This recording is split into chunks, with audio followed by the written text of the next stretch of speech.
Summer routines live or die by how easy they are, and honestly, if something takes too much effort, I'm out. That's why Groons is my go-to. It's my one daily pack of gummies covering my greens, vitamins, and minerals. Plus, it has 6 grams of prebiotic fiber, which is more than 2 cups of broccoli. No mixing powders, no giant pills, no hassle. I just rip open the pack and I'm done. They taste good and they make it easy to stay on top of my health, even when life gets busy. Save up to 52% with the code PODCAST at Groons.co. That's code PODCAST at GRUNS.co.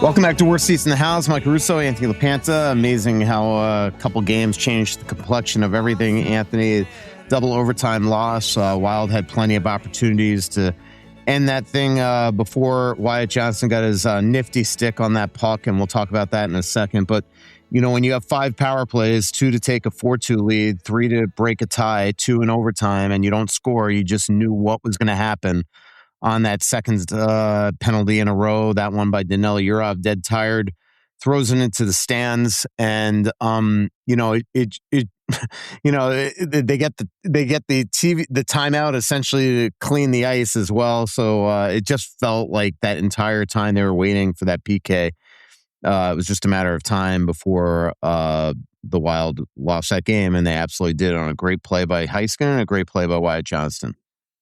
Yeah, I mean, there's a lot there. First of all, the momentum swing of the series, I think, is significant, but it's also the challenge in a playoff series. And I think we talked about this on our first show, but the old saying is in the playoffs, sometimes when you win a game, you feel like we can't be beat. We're going to win the cup.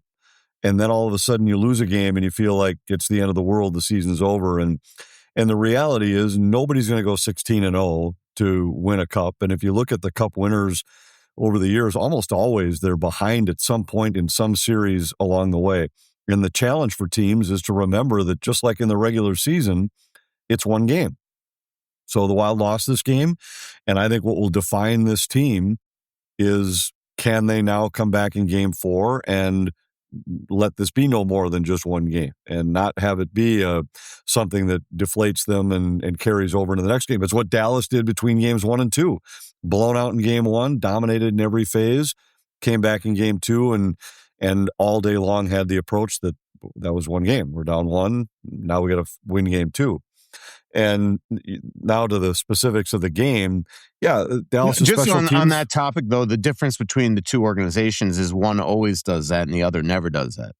Well, I mean, that's just a fact. The Wild have lost 8 first-round series. They have. Dallas always loses game 1 and figures out a way to go to the conference final. And that's what I'm saying is that's the challenge now for this Wild team to, if they want to be different, which they are. This is the most talented Wild team that they've had. I will add that over the course of the first-round losses, we've talked about this before, maybe 2 where they were a favorite for sure, and another where it was a pretty even series going in, where Wild had home ice, but that St. Louis club that they lost to in 22, those teams were really evenly matched. And this is another one. I mean, they're the road team. They're technically the underdog. And some of those series, they were dramatically overmatched. I mean, I think about Winnipeg in 18, even Dallas in 16 when the Wild were beat up. This one's different. The Wild match up with this Dallas team. These teams are very evenly matched. And now that is exactly what the challenge is. Can Kirill Kaprizov, Matt Boldy, Quinn Hughes, Brock Faber, Jules Eriksson, the leadership group of this Wild team, can they show up in game 4 and make sure that game 3 is in the rearview mirror, throw it out on the table and find a way to win that game and even up this series? And if they can do that, this team can be different. If they can't, then they aren't different. And Dallas, that's exactly the point, is that they've been down in these series. It was I think I shared on the show after game 2 that when Wes Walls and I were talking before the series, and I said, there's just nothing that's going to happen in this series that this Dallas club hasn't faced before. And they haven't. They were blown out in game 1 last year by Colorado. They were blown out in game 1 by Minnesota this year, and now they have a series lead. Their big guys stepped up last night. And yes, Minnesota had all these power play chances. Now, there's some extenuating circumstance, or without Matt Zuccarello, the power play is not the same without him. They had a couple of power plays early in the game without Matt Boldy as well. So you've got a couple guys on that top group that aren't the same. Dallas is playing the whole series without Hintz. So those are the challenges. And Dallas's power play has just frankly been better in this series. It's what I thought the single biggest key to this whole series was could the Wild stay disciplined as they had been all year? They haven't been able to. They've been giving Dallas far too many power play chances. And then could they at least be even in the special teams? And so far they've not. Dallas has been better. To your point on the specifics of the series, I mean, on those power plays, it concerns me that we talk about the depth of this team over and over and over again, and they're Matt Zuccarello injury away from everything imploding. I mean, that just, first of all, the fact that he might retire after the season doesn't give you hope. Kirill Kaprizov can't be always a Matt Zuccarello injury away from being absolutely negated. And, for a team that is as we all thought, a cup contender and still think is a cup contender, the reality is that Vladimir Tarasenko didn't work with them. Then you have to throw Bobby Brink on the top line. The power play has been totally inefficient without Zuccarello. It's just, to me, it's not acceptable. Like, Kirill Kaprizov needs to show up in these games. And as he's done a lot this year, Anthony, and I know we talk about his points and how good of a year he had and all that stuff. He was a power play merchant for most of the year. At even strength, he was not. And I just look at a guy that at some point needs to stop being outplayed by the other team's superstars, and it happens way too often. Well, yeah, I agree that I don't think Kaprizov has been good enough in this series to carry that line. And in game 1, when Zuccarello was playing, those guys were terrific. Games 2 and 3 with Zuccarello out, that line hasn't done much. And part of it is, I think the Duchesne Robertson line has played really well against him. And part of it is no Matt Zuccarello, and Bobby Brink I thought was pretty good last night, but he's not Matt Zuccarello. I think it's a little exaggerated to say that Kaprizov is a power play merchant. I mean, he did score almost 30 even strength goals this year, and he scored 45 overall for the year. And I mean, look at Wyatt Johnson, who's had a great year for Dallas. I mean, he scored 18 at even strength all year. So it's not Kaprizov. What do you have? 17. He had 19 on the power play, so he had 26 even strength goals. I mean, that's a pretty good season. His expected goals at even strength, though, have not been nearly like the other superstars in the league. I don't think he's been good enough in this series, without a doubt. But now, again, this game, it's such a fine line. He had a post with a chance to win the game. What if if you hit a post, you're less than an inch away from scoring? He scores. Nobody's talking about this. The Wild are up 2-1, and everybody's talking about. But he didn't score. He so didn't we're talking score. About it. Nope, I know that's absolutely true. But he I'm had just two saying shots for the second game in a row. But it's such a fine line between whether. I mean, look at Jason Robertson had missed opportunities early in the series.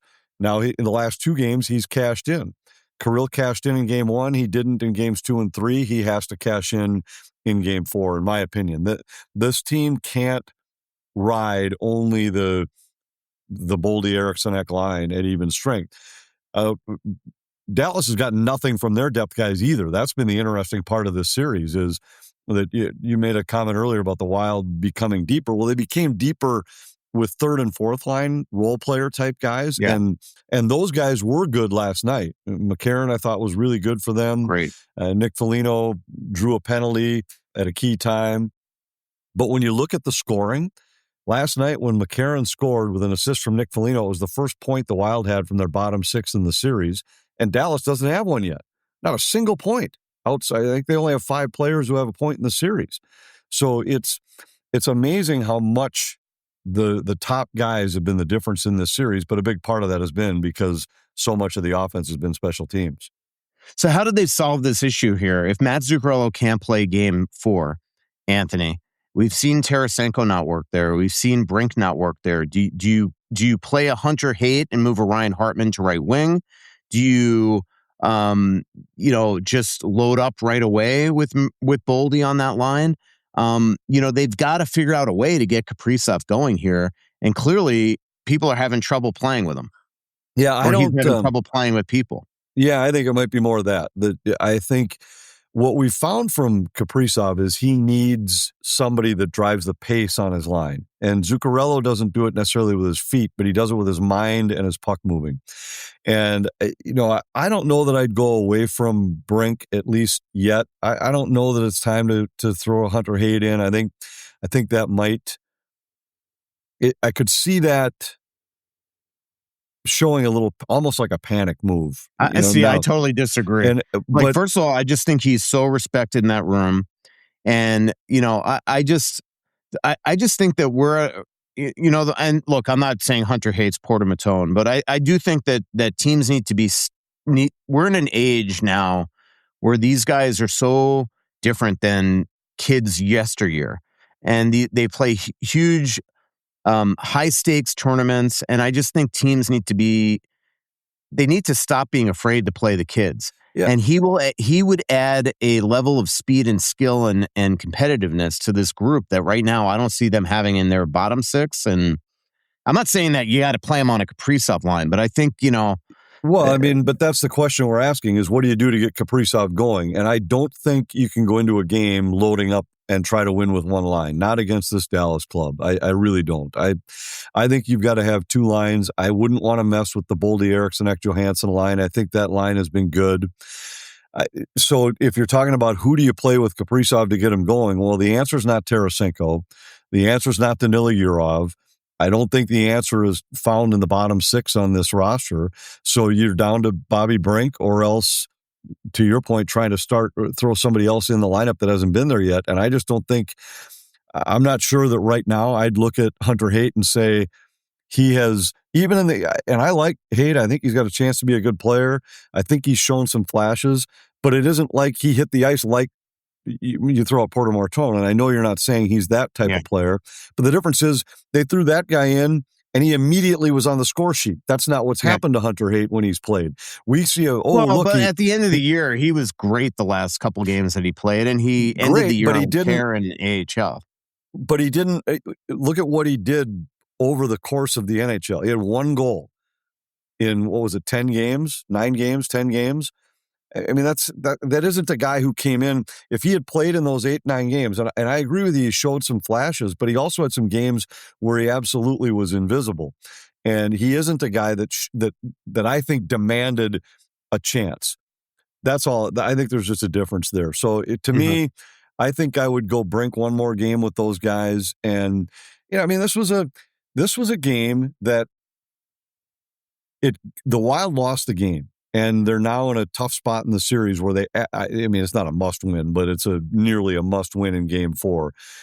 But they lost the game because they took too many penalties and Dallas scored 3 times on a power play. You still went to double overtime. So I don't think you look back at it and say, it isn't like you lost a game 7-1 where you generated nothing all night. This is a game that could have been won, maybe should have been won. And I'm not sure that the answer is a major lineup shuffle for the Wild. I just think it's a team that they have to find a way to cash in when they get the opportunities. They had the power plays that you mentioned earlier in the show. They had the puck the whole first overtime, outshot them 8-2. Dallas never really had a chance. They just didn't cash in. It really is amazing. You give up 2 shots in a 33-minute stretch before that first of the back-to-back Dallas power play chances in overtime, and you lose the game. I don't know. It's so Minnesota Wild. It's not even funny. But yet you also look and I'll go back to like a what if type question. I mean, you think about there were so many big plays for the Wild in this game that if they had won, That's what you'd be talking about instead. Killing off the 5-on-3 and then McCarron scoring right out of the penalty box. Withstanding the cheap shot by Jamie Benn on Matt Boldy and not letting it derail your game. Boldy coming back and absolutely, like he was like a superhero shot out of a cannon in the second period. He was just absolutely dominant. The Wild got a lot of bad breaks in this game, and yet still were an eyelash away from winning the game. And if you win that game, those are the kind of things you're talking about. And that's what I'm saying is the challenge in a playoff series is not to forget about those things. Those things were all critical parts of this game. And you have to be able to take those and then look logically ahead at game 4 and say, I get it, but from a fan standpoint, let's just talk a fan standpoint. They're not going to do that. It's different. I know. Yeah, but I mean, me, I'm aware of what the fans are thinking. That's the reality that we live in. Is that that's the reality? That's the reality for the fan, not for the guys inside the room. I'm trying to talk about the guys inside the locker room. At some point, this organization has to show that it is different. And I agree. We're not it's not like what if this, what if that. They didn't do it. They had 2 chances to win the game, and the collection of their players again failed. Absolutely. To turn that game, they had a chance to turn a 3-2 lead into a 4-2 lead twice. Matt Boldy had a chance to turn into a 4-2 lead on shorthanded. They didn't do it, and they wind up falling on their face again. And that's just a reality. And if they go on to lose this series, that is going to be what we talk about, that they gave up the question, but we're not used and nothing changed. Right. And I'm not, I don't think you're listening to what I'm saying. I'm listening. I'm listening to you again saying, well, that if they had scored those goals, we would be talking about it. They didn't, so we're talking about that. Right. But what I'm saying is that I'm not saying that it doesn't matter that they lost the game. I'm saying the challenge for a team in a playoff series is not to overreact and panic after you lose a game. The challenge is to change it in the next game. Right now, we don't know the answer to that question. Is this team capable of being different? I happen to think they are, and I think they're capable of winning game 4, but they have to show that. They have to prove that. And until they do, then we don't know the answer to that question. So I'm just trying to say that from inside the room, you have to be able to look at the game as a whole. It's what Dallas did after game 1. They came out and said, look, a whole bunch of things went wrong in that game. We have to make some adjustments. We have to change, but there was zero panic. There wasn't an iota of panic inside that room. It was, to a man, we weren't good enough. They were a matter of fact. They came out and changed it in game 2 and played differently. Can Minnesota do that in game 4? I don't know. But I'm just saying, to say that, well, the only solution is if we throw this guy in the lineup or make this dramatic change I don't know if that's the answer, because I think there were a lot of good things in the game last night that as a coach you have to be able to look at and say, well, what was the breakdown? Breakdown was you gave them 8 power play opportunities. That can't happen. The 5-on-5 game, Minnesota was certainly as good or better than Dallas most of the night. But you can't give a team with that kind of firepower 8 chances on the power play. And if that doesn't change, I don't see how this series changes. If it does, if Minnesota goes back to what they were all year, which was one of the most disciplined teams in the league, they were 4th in the league in the fewest power play opportunities against. They're last among the 16 playoff teams so far. You have to be able to get back to that. And that's what I think the challenge is. And I asked Ryan Carter this last night. These penalties last night were not because of emotional, physical altercations after whistles. They were all stick penalties, or most of them, and both sides. And I just asked him, I said, is it because the pace of the game is just faster, the intensity of the moment, how much is on the line on each play? I'm not sure what it is, but for whatever reason, neither one of these teams can stay out of the penalty box right now. And Dallas has cashed in better than Minnesota. So I think the Wild have to, if Dallas gets 4 or 5 power play chances again in game 4, I think we're probably going to be talking about a team that's down 3-1 going back to Dallas. Right. You've heard me talk about the Onyx Hunt app on here for years. Well, make sure you download the Onyx Fish app as well, because before you even pull the boat out of the garage, you can sort lakes by species, trophy potential, and keeper potential, so you're not just guessing and you're going out with a plan. You could also use the Onyx Fish app to filter walleye, bass, panfish, whatever you're chasing, and see species abundance and size data so you actually know what's in the lake before you launch. Everything you need to get there and get on fish is all in one app. boat ramps, lake access points, public versus private land, points of interest like bait shops and camping. It's all built into the app. No more scrambling around 3 different apps or outdated reports. OnX Fish gives you the proven fishing area data and local insights that used to take years to learn. So you could do a decade of knowledge all in about 10 minutes. So download OnX Fish on the App Store or visit onxmaps.com/fish. Spring fishing is here. Go find a lake you've been driving past for years and finally find out if it's worth the launch. Do I have a can't miss out of this world event that'll make your water worry-free and your home ridiculously cozy and comfy? It's the Aquarius Home Services and Connecticut Customer Appreciation 3-day open house. Aquarius's biggest sale of the year happening Friday, May 1st through Sunday, May 3rd. Enjoy a weekend packed with fun, a delicious pig roast, lots of gifts and prizes, and yes, even a petting zoo for the kiddos on Saturday and Sunday. The open house is jam-packed with all kinds of savings. Up to 30% off Connecticut, the world's most efficient water treatment system. I have it, you'll love it. 20% off salt and water filters. Up to 30% off heating and cooling systems, plus huge savings on generators, water heaters, and more. Plus, bring a water sample from your home or cabin. They'll test it for free while you eat, explore, and score some deals. It's all happening in Little Canada at 694 and 35E, right across from Dock 86. Aquarius Home Services. Go to aquariushomeservices.com right now for all the details and see you there. Aquarius Home Services, earning the right to be recommended. Are you looking to move a little easier and feel better day to day? StretchLab can help. StretchLab is the leader in one-on-one assisted stretching with locations across the Twin Cities. Every session is customized, whether you're chasing a loose puck, grinding through men's league, or just trying to keep up with the game. It's not just recovery, it's mobility, prevention, and performance. Tight hips, sore back, it's all about staying in the game, whatever your game looks like. Don't sit this shift out. Book your first stretch today and feel the difference. A great haircut is always a mood booster, but it's even better when it's convenient too. That's why you'll love online check-in at Great Clips. You just check in from your phone and get a ready next text when you're up next. Plus, with the convenient hours at Great Clips salons, you can get a haircut even when you're really busy. So if your hair and your mood could use a boost, download the app today, Great Clips. It's going to be great. The special teams rears its ugly head again. I didn't love, and it was unsolicited because I asked the question, Marcus Foligno in game 2 playing with fire by saying that the Dallas Stars can't hang with the Wild at 5-on-5. That's hogwash. But I'll tell you one thing, the Minnesota Wild proved that they can't hang with, and that's them at special teams. It's happening again. They're proving again that when the emotions get big, that they can't stay out of the box, regardless of the type of penalties that were happening last night. To your point, stick penalties. And their power play fails dramatically, and their penalty kill fails dramatically. I mean, I know that this is a different year, and you're pointing out like the challenge of this is to look at the positives.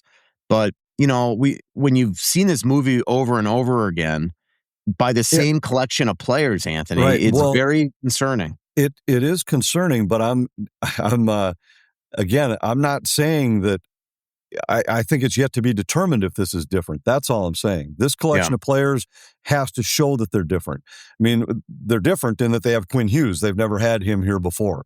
That makes this team different, without a doubt. They're just different. But they have to prove that they're different in this spot. And can they? And I also want to make it clear, I'm not just saying look at only the positives from game 3. I'm saying you have to be able to look at it objectively.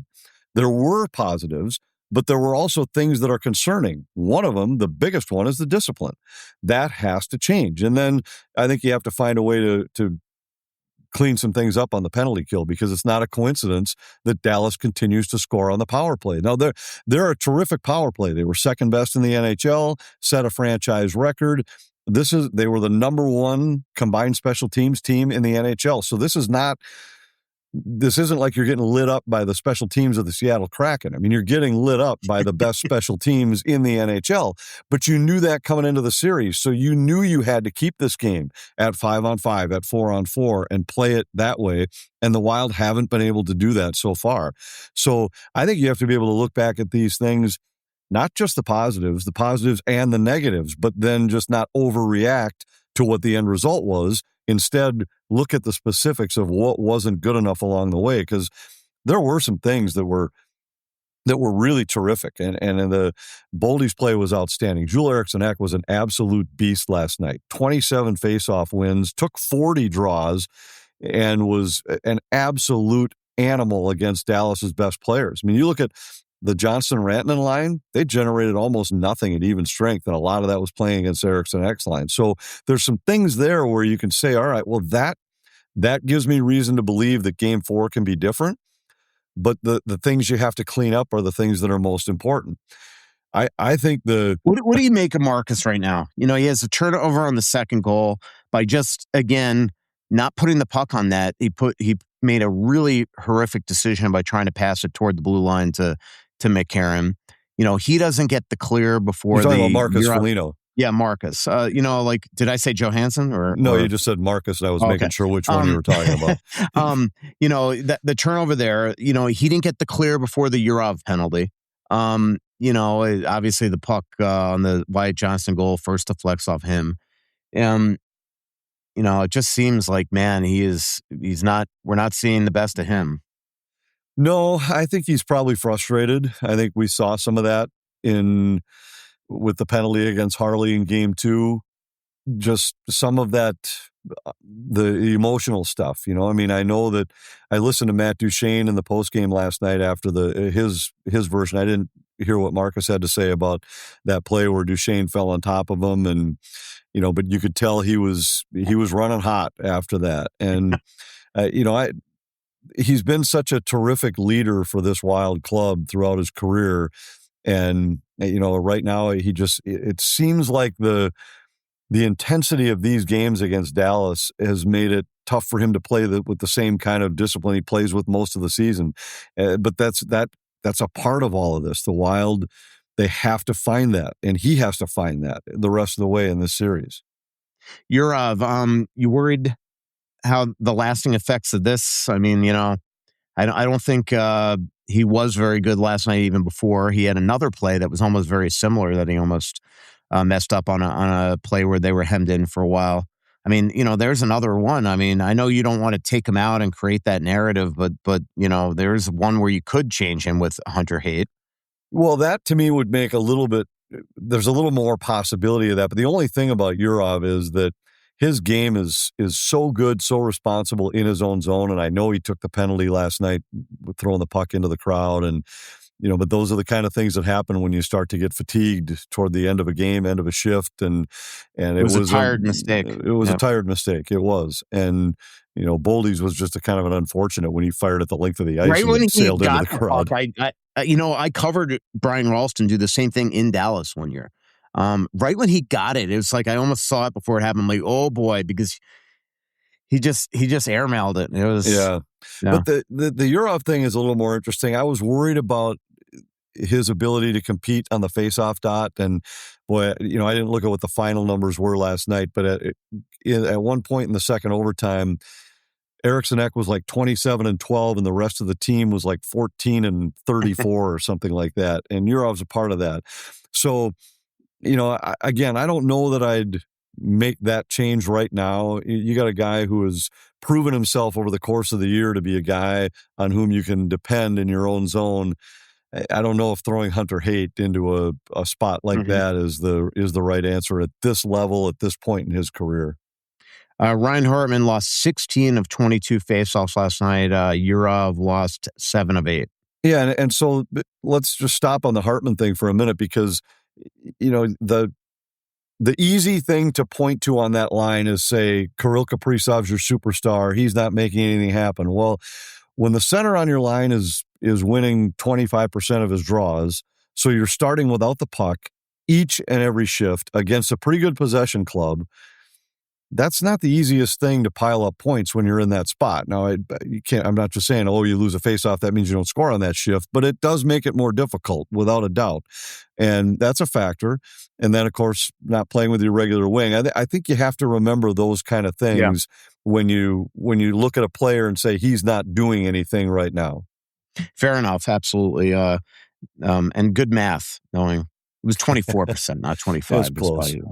Um, just last week, before we wrap up the show, let's talk a little bit about Dallas. Miro Heiskanen, he comes in. Superstar. We talked about before the series how if he doesn't play, it changes everything for Dallas, and he's had a miraculous recovery. From the injury that he sustained against the Wild in the last regular season game last night. 43 minutes. Obviously, has the play for the winning goal. Believe he blocked 5 shots in the game. Had a bunch of shot attempts in the game. And he defends so well. It's unbelievable. Yeah. And there were so many times last night where after an icing, Minnesota's got an offensive zone draw, a chance to exploit a tired group for Dallas, and they'd win a draw, and immediately the defensemen go to the bench, and Heiskanen and Lindell jump back over the wall, and here you go again with those guys against either the Kaprizov line or the Boldy line. I've been a Miro Heiskanen fan for a long time, and he was taking one pick after Cale Makar in that draft, and I know or one pick before Cale Makar. And I've heard sometimes like, oh, just think if Dallas had taken Cale Makar. I'm not sure this team's better with Cale Makar, and that sounds crazy to say, but what Heiskanen does for them is so different from any of these other elite defensemen. It's different than what Quinn Hughes brings to Minnesota. It's different than what Cale Makar brings to Colorado. You mentioned his minutes. Look at how many of them were on special teams last night. He quarterbacks their first power play, and he's the first guy out there on every penalty kill. It's amazing what he does for that club, and the little subtle stick on the puck plays, chips along the wall, things to disrupt opportunities for Minnesota. I think you could argue right now that he's been the best player in this series, and he won't get that kind of attention because people will remember the guys with the goals. They'll remember maybe a goalie with big saves, but Miro Heiskanen to me has been the reason why Dallas has won the last 2 games. 21 minutes of special teams time That's what last night for Miro Heiskanen. Half the time he was on the ice. And the other thing, the other number that's interesting to note is, so again, this goes back to the way you have to look back at the game. Dallas had 36 shots on goal last night. 18 of them came on the power play. They had 18 shots on goal when not on the power play in 4.5 periods. So I don't think you look at that and say that you're in trouble in any way. They scored 3 power play goals. They scored 4 total. I think the things that Minnesota can take from that game is that at 5-on-5, they did defend Dallas pretty well. They matched up pretty well with each and every line they had. It was just that they didn't score on the power play. Dallas did, and they took too many penalties.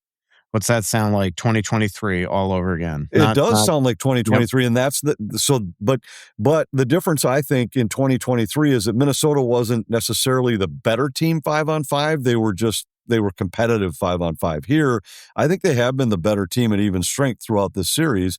But I never would have thought coming into this series that the Wild would be sitting here in this spot, having been shorthanded this many times through the first 3 games. I really thought this team understood what had happened to them in 23. They understood the way it affected them even last year against Vegas.